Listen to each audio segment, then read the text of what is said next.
Matin Première. Place à l'invité culture à présent de Cynthia Isarelli. Il est 8h45 sur la première. Et ce matin, Cynthia, on va parler d'amour. Ou plutôt, on va se l'écrire puisque vous nous servez un roman d'amour courtois et épistolaire. Chère Anna, puisque je te disais mon désir de t'épouser, tu voulais que je l'écrive, noir sur blanc, avec constance et dévotion. Pendant 1 an, chaque jour, une strophe ou une apostrophe, un paraphe ou un paragraphe. Chaque matin, quelques lignes pendant 1 an. Et l'année qui s'annonçait serait bissextile. 366 matins à t'écrire, à marquer d'une trace que je pense à toi, que je persiste dans mon fantasque dessein d'aimer une femme reine. C'est l'histoire d'un homme qui s'éprend d'une femme qu'il n'a jamais vue. Histoire banale, signe des temps et du grand brassage virtuel des cœurs sur le marché des sites de rencontres. Pourtant, quand Merlin décide de partir à la conquête d'Anna, il accepte de jouer le jeu de l'amour courtois et épistolaire qu'elle lui propose.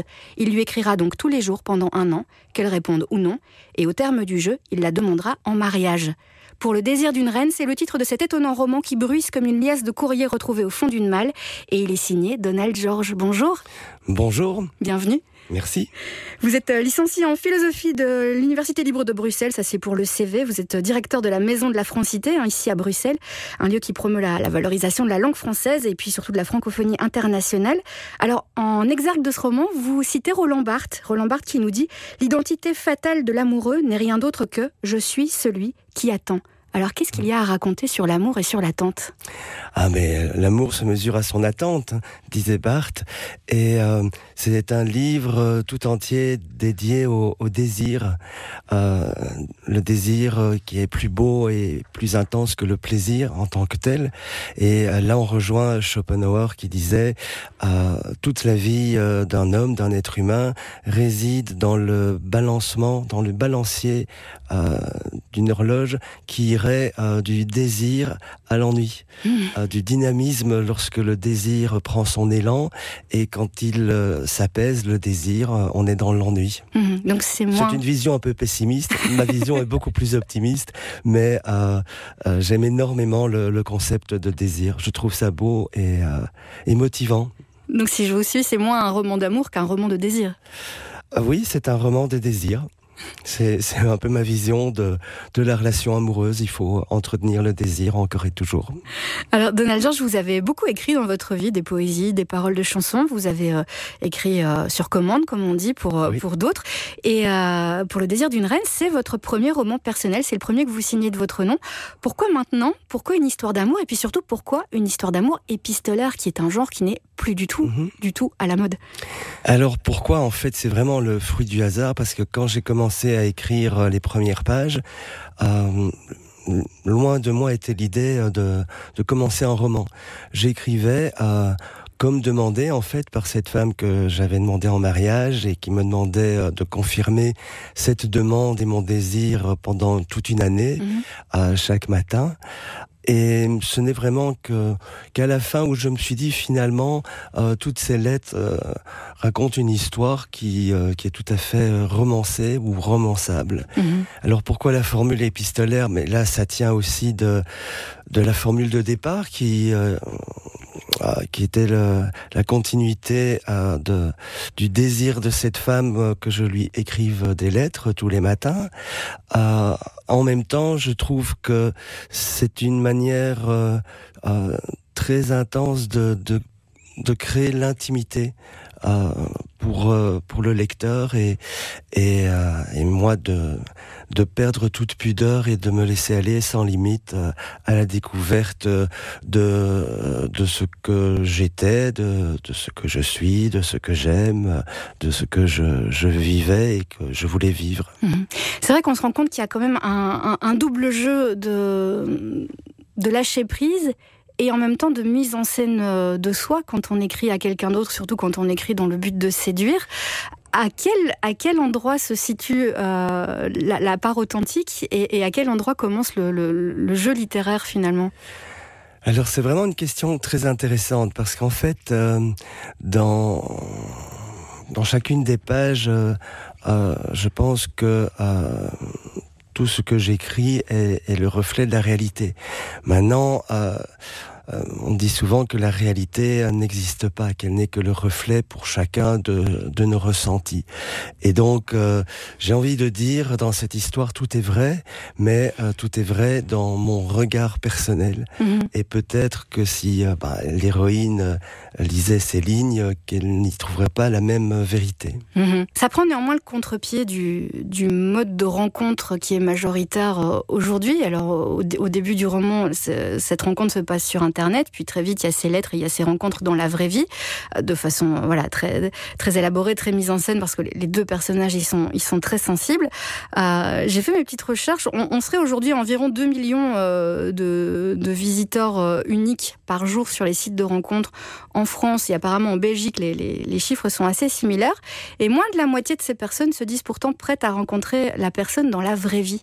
Ça pose aussi la question de la notion du fantasme et de la construction littéraire, imaginaire qu'on peut se faire de l'autre finalement. L'autre qu'on se raconte est peut-être plus beau que celui qu'il ou elle est dans la réalité. Oui, moi j'avoue que je suis très nostalgique de la période que j'ai vécue dans les années 80, 90, où la rencontre dans la vraie vie était la norme, et la norme était magnifique. Elle était pleine de surprises, c'était le chemin de la découverte progressive, c'était aussi le chemin aléatoire de la rencontre, de la relation, et je déteste en fait le monde dans lequel on vit. Alors c'est vrai que j'étais sur un site de rencontre, mais que directement le contact qui s'est noué entre Anna et Merlin a été d'ordre créatif et littéraire.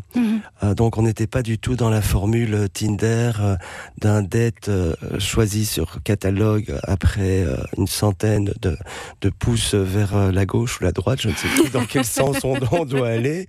C'était c'était un moment dans l'air du temps, dans l'air virtuel du temps, mais il est très vite rentré dans la relation créative et interpersonnelle intense. D'ailleurs, le roman, pour humble qu'il soit dans le propos et dans la façon de mettre les sentiments, les émotions à disposition de la destinataire, est quand même énormément érudit, intensément érudit.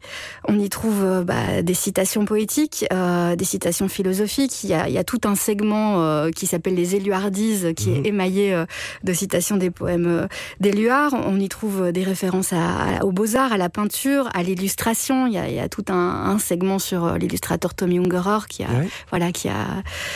dessiné de magnifiques pastels érotiques.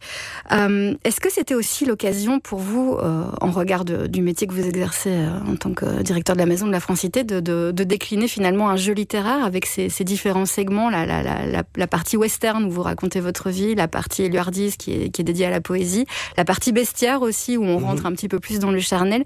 Est-ce qu'il y avait aussi, au-delà de cette livraison romantique, l'envie de créer des mini-jeux littéraires au sein du roman ? L'envie n'était pas là, en tout cas elle n'était pas volontaire.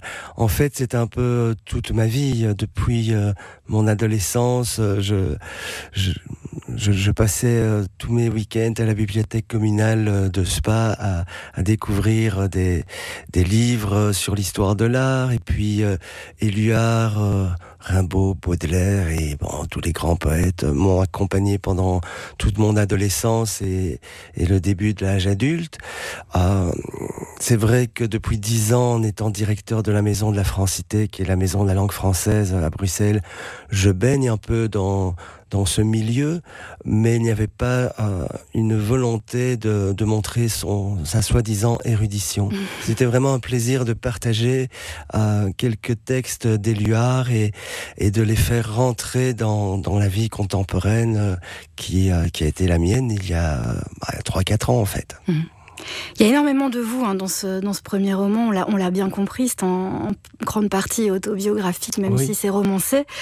Qu'est-ce que ça fait de livrer un premier roman aussi intime à un moment où on est déjà dans l'âge mûr, dans une carrière établie et qu'on a déjà un certain renom, d'arriver finalement sur la scène littéraire avec quelque chose d'aussi précisément intime qui vous touche en premier lieu? Alors, lorsque j'ai écrit ce texte, j'étais tout à fait inconscient. Je ne me rendais pas compte, probablement parce que tout ce que j'écrivais était destiné à une personne qui était Anna, et que sincèrement je ne pensais pas en faire un jour un livre. Lorsque j'ai fait lire le manuscrit, je l'ai fait lire à quelques amis qui m'ont dit parfois oui, c'est un peu osé par rapport à ce que tu avoues sur ta vie, sur ton intimité. Par exemple sur l'enterrement de mon père auquel j'ai assisté incognito, où vraiment ce jour-là j'ai perdu toute ma pudeur en une seule fois. Et j'ai pris conscience de cette livraison de sentiments et de vie que j'avais fait au moment où j'ai vu le livre édité avec la couverture, et j'avoue que j'ai un peu paniqué, en tout cas stressé à l'idée d'avoir des personnes, par exemple dans mon cercle professionnel, mon équipe qui me connaît en tant que directeur, avec finalement la distance qui s'impose parfois, même dans la relation amicale qu'on peut tisser au bout des années. Et c'est vrai que je suis parfois un peu inquiet de voir certaines personnes prendre en main le livre et s'y plonger. Et alors, ce qui est très particulier depuis les quelques séances de dédicace que je fais, c'est de voir ce livre partir dans les mains de personnes que je ne connais pas. Curieusement, je ne le vends quasiment que à des femmes qui adorent la couverture, oui, parfois elles ne lisent même pas la 4e de couverture, elles s'arrêtent sur la couverture, elles disent j'adore votre ours, je le prends. Et j'aime bien le titre, Pour le désir d'une reine. Et puis elles partent et je me dis mais que va devenir ce livre? Avez-vous eu des retours depuis d'ailleurs? Oui, parce que les coordonnées de mes réseaux sociaux sont en fin de livre. J'ai des retours qui sont tous très très positifs, et des amitiés naissantes aussi qui sont très surprenantes en fait, auxquelles je m'attendais pas, et c'est très plaisant parce que voilà, je suis en train de conquérir de nouvelles amitiés. De tous les mots qui allaient suivre sur tant de temps, seuls les 3 derniers de la dernière page étaient déjà fixés dans mon intrigue. Mais d'ici là, je voulais inventer une poésie particulière qui serait là tout entière pour te dire mon émerveillement de vivre à tes côtés, de vivre à ton approche, à travers une poésie qui te donnerait envie de m'épouser, un jour, peut-être. C'est un roman sur le désir, sur l'amour, la tristesse et puis aussi la consolation. Pour le désir d'une reine, signé Donald George, et c'est paru aux éditions 180°. Merci beaucoup d'être passé ce matin. Merci infiniment.